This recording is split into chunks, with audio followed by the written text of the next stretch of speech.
पालघर आणि रायगडला orange alert. हवामान विभागाकडून उद्या मुंबईला येलो अलर्ट जारी। समुद्र किनाऱ्यावर 50 ते 60 किलोमीटर प्रतिवेगाने वारे वाहण्याची शक्यता। नांदेडमध्ये मुसळधार पावसामध्ये रस्ता खचून कार अडकली। सुदैवाने कार चालक थोडक्यात बचावला। पालिकेच्या विकास कामासंदर्भात नागरिकांकडून प्रश्नचिन्ह।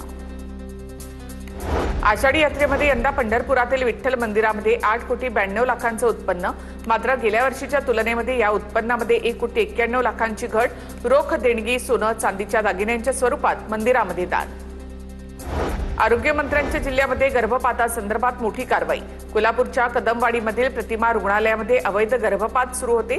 माजी सिव्हिल सर्जन डॉक्टर चंद्रकांत गायकवाडने 300 गर्भपात केल्याचा संशय। पोलिसांनी डॉक्टर चंद्रकांत गायकवाडला रंगेहात पकडले।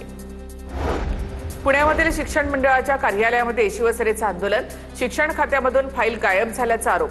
नाना भानगिरे यांचं शिक्षण मंडळामध्ये आंदोलन। ठाकरेंचे आमदार अनिल परब यांना मुंबई सत्र न्यायालयाचा मोठा दिलासा।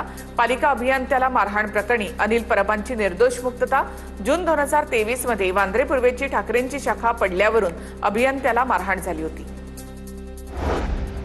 एफडीए आयुक्त तुकाराम मुंढेंच्या विरोधात कर्मचारी अधिकाऱ्यांची तक्रार।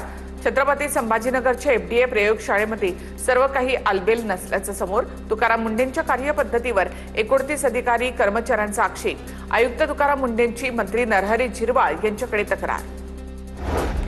मिलिंद नार्वेकर यांच्याकडून तुकाराम मुंढेंच्या कामाचं कौतुक। संयमाने काम करून कार्यकाळ पूर्ण करावा, मिलिंद नार्वेकरांचा तुकाराम मुंढेंना सल्ला।